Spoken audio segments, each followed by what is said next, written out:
कहते हैं नदी किनारे शहर बसता है, फिर उस शहर किनारे नदी बहती है।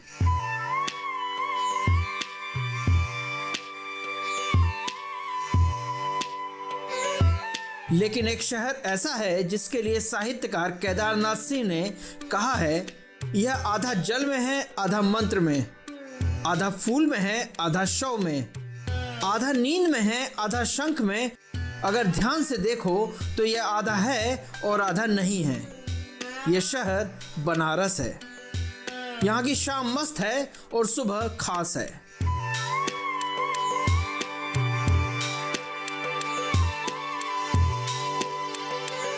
एक ऐसा शहर जहाँ के घाटों में संस्कृति के आयाम मिलते हैं और गंगा को लेकर आस्था की इंद्रधनुषी आभा नजर आती है। कहते हैं बनारस की गंगा कभी किनारा नहीं छोड़ती और जलचर कभी घाटों में नहीं आते।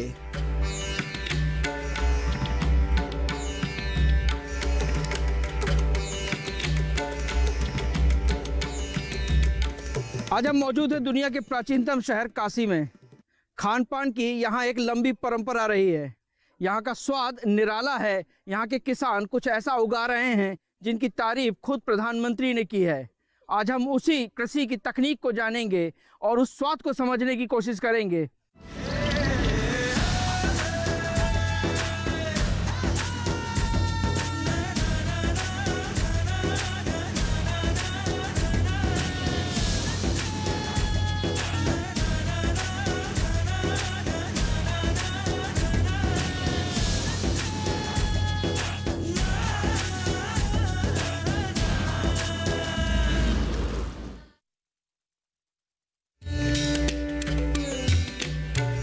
कहा जाता है कि वाराणसी में सभ्यता का इतिहास 3000 साल से भी ज्यादा पुराना है।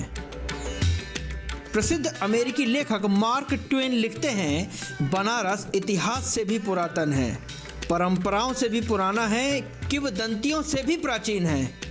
और इन सब को मिलाकर एक साथ रख दें तो यह शहर उस संग्रह से भी ज्यादा पुराना है। इस शहर की खूबी को अगर एक पंक्ति में समझें तो बस यही है कि इसे आप जैसा देखना चाहते हैं यह आपको वैसा ही दिखता है। यहाँ अध्यात्म ही नहीं, खान पान की भी एक प्राचीन परंपरा है। यहाँ की संस्कृति, खान पान, आचार विचार सब कुछ आपको मन तक भिगो कर रख देते हैं। पिछले काफ़ी समय से बनारस में लगातार बदलाव आते रहे हैं, लेकिन अगर इधर 2 दशकों की बात करें तो बहुत तेज़ी से जो है सांस्कृतिक बदलाव हुआ है, खान पान से संबंधित भी बदलाव हुआ है। जैसे बनारस में कचौरी जलेबी जो है काफ़ी फेमस है, लस्सी यहाँ की बहुत ही फेमस है, यहाँ गुलाब जामुन, इमरती, ये सब पुरानी चीज़ें हैं जो बड़े तरीके से पसंद की जाती है। ठीक उसी तरीके से आज बनारस ने कलेवर बदला है और नई चीज़ें जो आई हैं बाज़ार में उनको भी जो है अपने में समाहित किया है। बनारस के लोगों ने कुछ नई चीज़ें ईजाद की, जैसे मलइयो यहाँ का एक फेमस जो है ठंडी के दिनों में बनने वाला एक खाद्य है जो बिल्कुल दूध से बनता है, प्योर दूध से, और केसर मिश्रित होता है और लोग उसको बड़े चाव से पसंद करते हैं। और धीरे धीरे ये बनारस के अलावा देश के दूसरे हिस्सों में भी फेमस हो रहा है। वरुणा और अस्सी नदी के बीच बसने के कारण इस शहर को वाराणसी कहा गया। हालांकि लंबे समय से वाराणसी को अभिमुक्त क्षेत्र, आनंद कानन, महाशमशान, सुरंधन, ब्रह्मवर्त, सुदर्शन, रम्य और काशी के नाम से बुलाया जाता रहा है। ये एक ऐसा शहर है जिसका नाम सुनते ही मंदिर, मस्जिद, गंगा घाट, पान, साड़ी, ये सभी चीजें जहन में आती हैं। इस शहर की बेफिक्री और फक्कड़पन दुनिया भर में मशहूर है। काशी से जुड़े लोग कहते हैं कि यहाँ लोग रहते नहीं, जीते हैं। बनारस अगर देखना है तो घाटों पर समय बिताएं, बाबा विश्वनाथ के दर पर शीश नवाएं। इस शहर का खान पान दुनिया भर में मशहूर है। सड़क के किनारे चाय की बैठकी है, तो कोई गली ही कचौड़ी जलेबी के नाम से प्रसिद्ध है। मलैया हो या रसमलाई का सौंधापन या फिर चाट का चटपटापन, खान पान के मामले में यहाँ की हर गली खास है। यहाँ गंगा किनारे एक नहीं, दो नहीं, पूरे 84 घाट हैं। यही नहीं, यहाँ मौजूद बनारस हिंदू विश्वविद्यालय दुनिया के सबसे बड़े विश्वविद्यालयों में एक है। दिग्गज संगीतकार पंडित रविशंकर और उस्ताद बिस्मिल्लाह खां की जन्मस्थली है बनारस।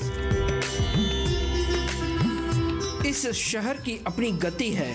हालांकि आधुनिकता का असर शहर पर नजर आता है, लेकिन अच्छी बात यह है कि यहाँ आधुनिकता प्राचीनता के समानांतर चल रही है, ठीक घाट पर बहती नदी के दो पाटों की तरह, जो साथ होकर भी अलग हैं।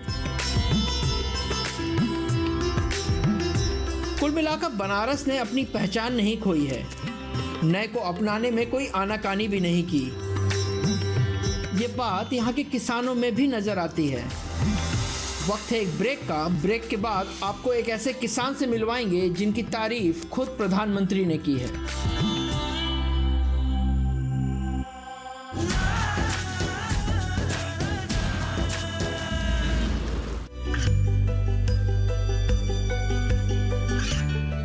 गांवों और पिछड़े क्षेत्रों में सरकारी योजनाओं की जानकारी पहुंचा।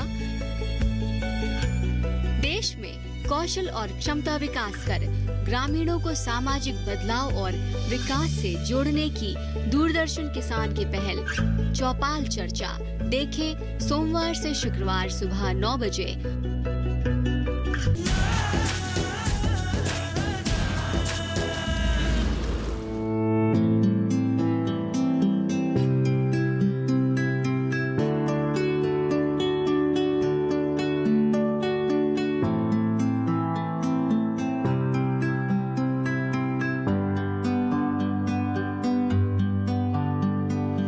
आज हम बनारस में हैं, बनारस के नारायणपुर गांव में हैं और हमारे साथ हैं युवा किसान क्रांति श्वेतांग पाठक। पीछे जो आप साधारण सा तालाब देख रहे हैं, यह साधारण सा तालाब दिखने वाला तालाब मोतियां उगलता है, क्योंकि मोतियों की खेती श्वेतांग पाठक करते हैं। श्वेतांग, मोती की खेती, ये आइडिया कैसे आया?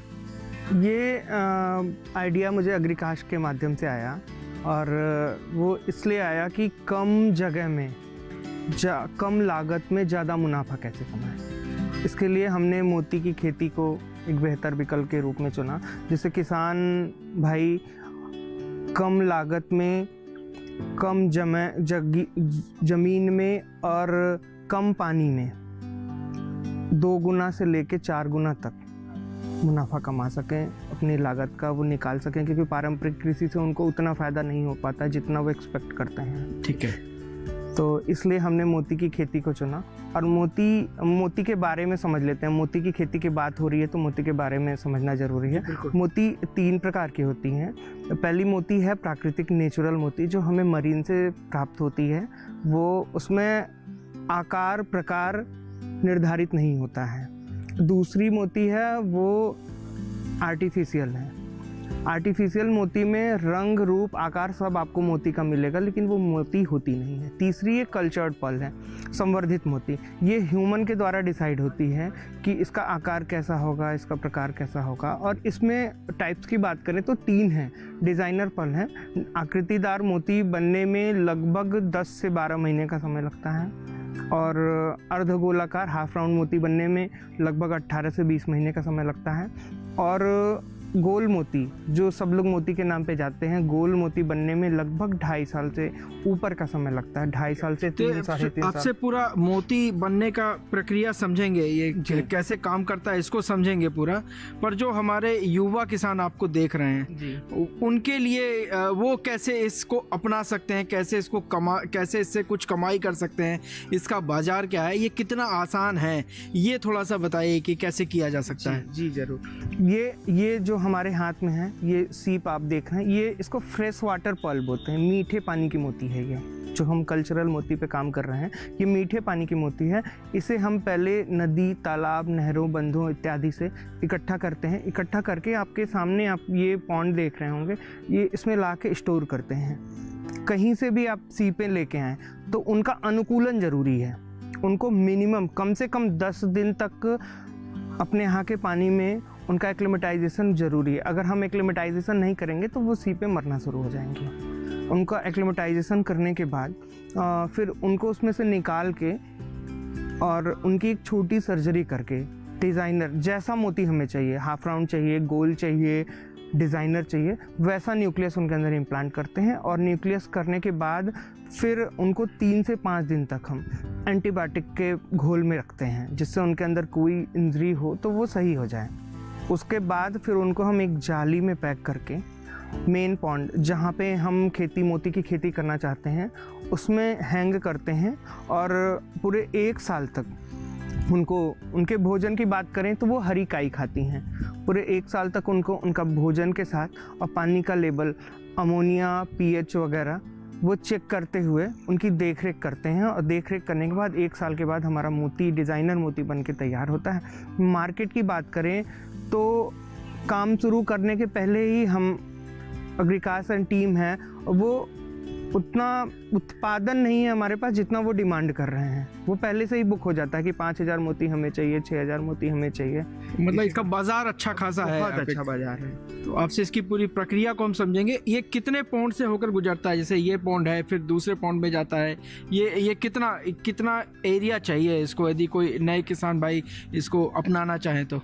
अगर एरिया की बात करें तो शुरुआत करने के लिए हमें एक 12 बाई 15 का पौंड चाहिए शुरुआत करने के लिए। वो शुरुआत 12 बाई 15 का पौंड 6 फीट की गहराई के साथ होना चाहिए, जिसमें हम 2000 सीपों के साथ काम शुरू कर सकते हैं। अच्छा। 2000 सीपों के साथ काम कर सकते हैं। और परमानेंट एक स्थायी पौंड मुझे 12 बाई 15 का ही चाहिए।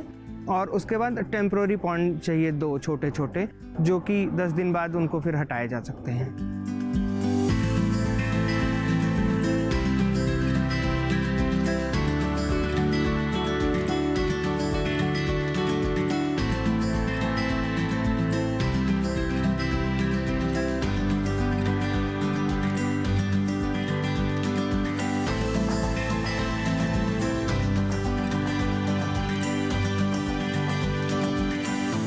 ये सीपें हैं, ये स्टोरेज टैंक से निकाली गई हैं।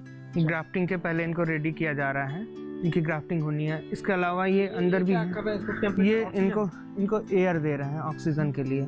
वो फिश एक्वेरियम में लगता है वही है, इनको एयर दे रहे हैं। अंदर भी हैं सीपें, टेम्परेरी पौंड। हाँ टेम्परेरी, ये सेम दोनों? हाँ दोनों सेम वही।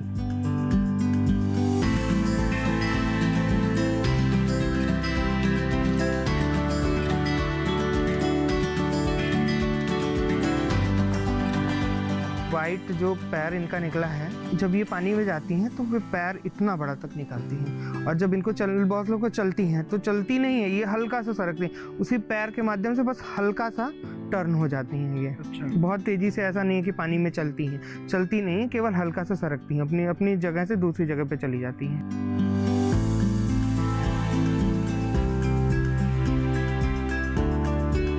कई ये हैं, जैसे अगर मुंह खुला है उनको चिपकाएंगे तो वो तुरंत चिपक जाती हैं। अच्छा, आपको जोर नहीं देना पड़ा? ना, कुछ नहीं, ये तो हल्का सा इनको जहाँ आभास हुआ वहाँ तुरंत बंद हो। कोई भी मुंह खुला ही होंगी तुरंत बंद कर लेंगी। उसके बाद इतना ज़्यादा ये चिपका लेंगी कि फिर ये इनको खोल नहीं सकते आप। ज़बरदस्ती खोलने में भी बहुत मेहनत लगती है, इसीलिए इनको पानी में, ग्राफ्टिंग के पहले इनको पानी में रखते हैं। पानी में जाते ही इनका मुँह हल्का सा खुल जाता है।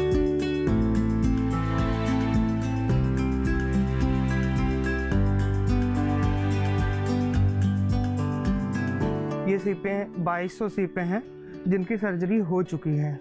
अब हैंगिंग के लिए इसमें पानी यहाँ तक भर के और रस्सी लगा के चाहे बांस के माध्यम से इसमें हैंग कर लेते हैं जाल में। ये देखिए, ये एल्गी है, ये सारी सीपें लगभग 11 महीने हो चुके हैं। ये यहाँ से एल्गी इनके मुंह पे यहाँ पे लगा होगा। और ये एल्गी, यही एल्गी खाती हैं ये। अच्छा। हाँ, ये सारी लाइव सीपें हैं। सब 11 महीने हो चुके हैं इनको। ऐसे ही जाल में करके पैक करके, इधर से ये पूरा पैक है। अब जैसे कोई मॉर्टेलिटी हो गई, जैसे ये सबकी मॉर्टेलिटी हुई थी, तो उनको ऐसे कट करके उनको निकाल लेते हैं, बाकी को ऐसे ही डाल देते हैं। चलता है मॉर्टेलिटी? वही जो बताया मैंने, मुंह खुल जाता है।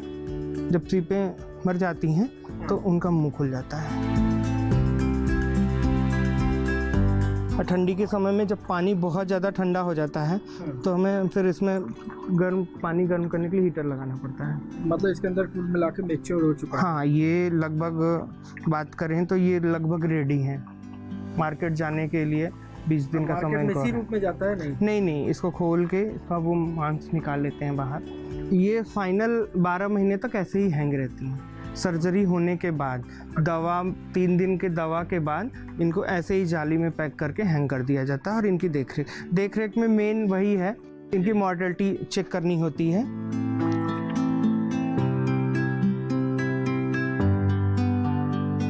सबसे पहले हम सीप को उठाते हैं, उसके बाद स्पैचुला उसके अंदर करते हैं और ओपनर से उनका मुंह खोलते हैं। ये स्पैचुला इसके अंदर डाला और ओपनर से इसका मुंह खोलते हैं। मुंह खोलते वक्त हमें ये ध्यान होना चाहिए कि इसका मुंह 1 सेंटीमीटर से ज़्यादा ना खोले। उसके लिए सबसे अच्छा और आसान तरीका ये है कि एक छोटा लकड़ी का गुटका इसके अंदर डाल दें। फिर इसकी टिश्यू को हटाते हैं स्पैचुला के माध्यम से, और ये इसकी टिश्यू को हटाते हुए हम एक न्यूक्लियस, सीप की साइज के हिसाब से न्यूक्लियस डिसाइड करते हैं। न्यूक्लियस को इसकी कैविटी में अंदर पुश कर देते हैं। अंदर पुश करने के बाद इसके टिश्यू को ऐसे पहले की तरह हल्का सा लगा देते हैं। और ये काम हम इसके अलावा दूसरी साइड में भी यही काम करते हैं, ख़ास तौर से डिज़ाइनर और हाफ राउंड के लिए।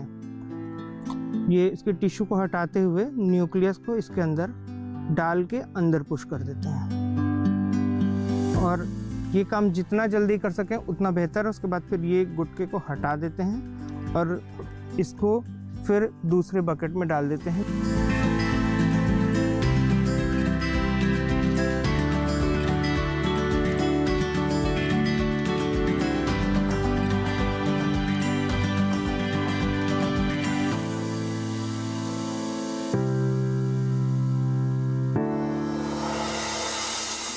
फिलहाल वक्त है ब्रेक का। ब्रेक के बाद आपको एक ऐसे स्वाद से रूबरू कराएंगे जिसे बनाने के लिए खुद देवदूत आसमान से उतरते हैं।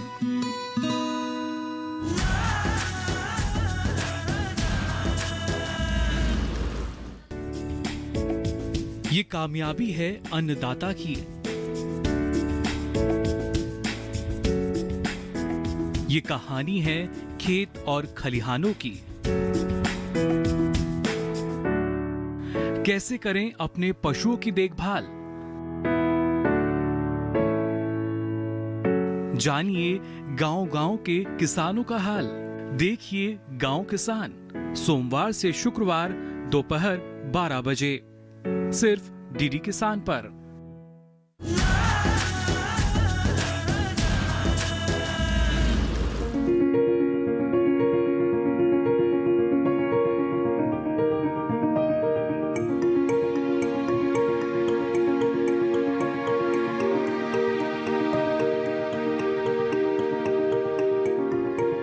अब बात उस स्वाद की जिसे बनाने में सीधे आसमान मदद करता है।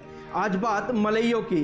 यादव जी ने मलइयों बनाने की तैयारी शुरू कर दी है। मलइयों 3 चरणों में तैयार होता है। पहले वे दूध को पकाएंगे अच्छी तरह, फिर इसे छान कर खुले में रखेंगे ताकि ओस की बूंदें इसके स्वाद के अनूठेपन को तैयार कर सकें।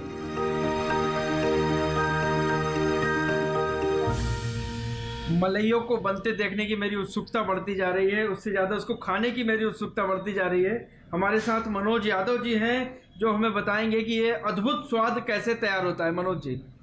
जी सर, जैसा आपने कल देखा कि पहले हमने दूध बॉयल करते हैं, फिर उसको हम छत पे ओश पे रखते हैं और उसके बाद फिर सुबह जो है इसका जो है सारा मिश्रण बना के हम इसको तैयार करते हैं।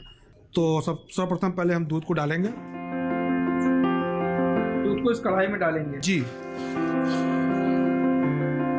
और उसके बाद इसमें काजू और बादाम का पेस्ट होता है, तो इसको भी थोड़ा सा इसमें मिलाएंगे। ये दूध गर्म होने के बाद रात भर छत पर था, जैसे हम लोगों ने रात को रखा था। अब इसमें काजू बादाम का आपने पेस्ट मिलाया है। जी ठीक है। उसके बाद फिर हम केसर डालेंगे। केसर जी, ये केसर भी दूध में मिला हुआ रखा है पहले से थोड़ा सा। हाँ, तो पहले से बनाया गया था, फिर स्टार्च में डाला गया है। अच्छा, उसके बाद हम ये इलायची पाउडर है, एकदम पिसा हुआ इलायची, एकदम बारीक इलायची पाउडर है। और उसके बाद हम हल्का सा केसर और गुलाब जल का मिश्रण डालेंगे। अच्छा, ये केसर और गुलाब जल का मिश्रण है? जी जी।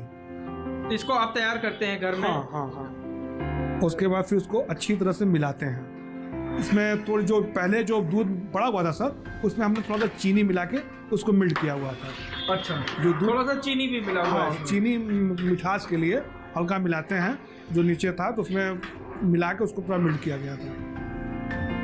सभी सामान्य चीजें उस तरह की आपने डाली हैं जो सामान्य तौर पर बाजार में उपलब्ध है? जी जी सर, आपको हर जगह में उपलब्ध मिल जाएगा। हमारे दर्शक कोई देख रहे हो और ऐसी कोशिश करना चाहें तो घर में कर सकते हैं, बना घर में ही अवेलेबल है, बाजार में से मिलता है। इलायची है और आप केसर मिल जाता है बाजार में, बगल पड़ोस की दुकान पे मिल जाएगा आपके। इलायची बारीक पीस लीजिए, उसके बाद थोड़ी सी क्रीम होती है और काजू का पेस्ट, बादाम का पेस्ट मिला दीजिए इसमें, और हल्की सी चीनी डाल दीजिए और उसको फिर अच्छी तरह से मिला दीजिए। मिलाने के बाद पहले तो आप देखे होंगे कि जब मशीन युग नहीं था, क्योंकि ये मलइयों बनाने का परंपरा बड़ा पुराना है सर, ये द्वापर युग से ही है, ये मतलब भगवान के समय से ही है।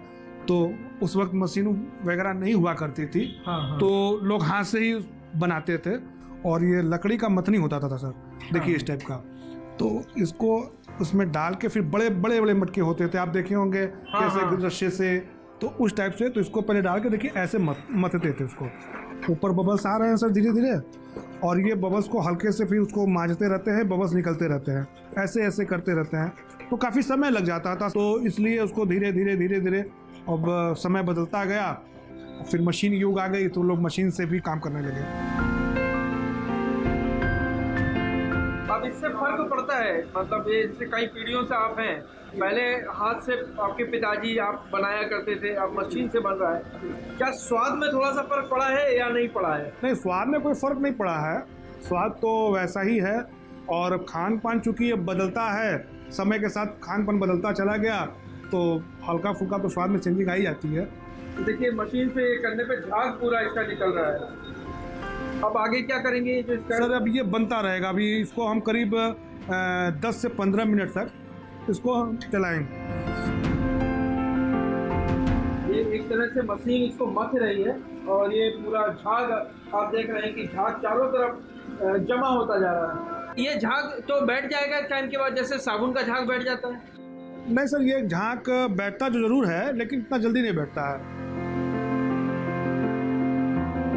जो पीढ़ी दर पीढ़ी चला आ रहा है, ये आगे कितना भरोसा है कि ये चलता रहेगा? ये जो हमारी आने वाली पीढ़ी है सर, हम ये चाहते हैं कि हमारी चीज़ों को और हमारे मतलब ये परंपरा को वो और आगे बढ़ाएं, और हम उम्मीद करेंगे अपने आने वाली पीढ़ी से कि इसको और आगे बढ़ाएं। क्योंकि मैंने सिखाया भी, जैसे मेरा बच्चा है तो मैंने उसको बताया कि देखो इसको ऐसे बनाया जाता है और ये ऐसे किया जाता है।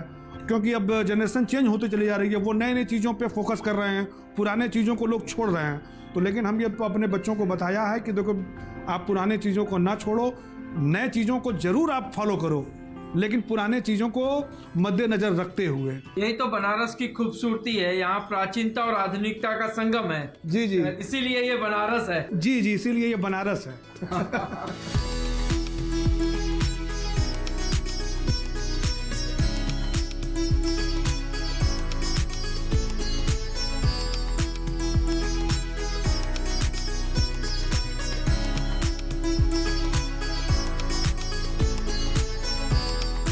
काशी ऐसा शहर है, यहाँ जो एक बार आता है बार बार आना चाहता है। तो अगली बार जब बनारस आए तो बाबा विश्वनाथ के साथ साथ यहाँ के स्वाद से भी रूबरू होइए। हम चलते हैं एक नए सफर पर, आपके लिए एक नए स्वाद की तलाश में। तब तक के लिए नमस्कार।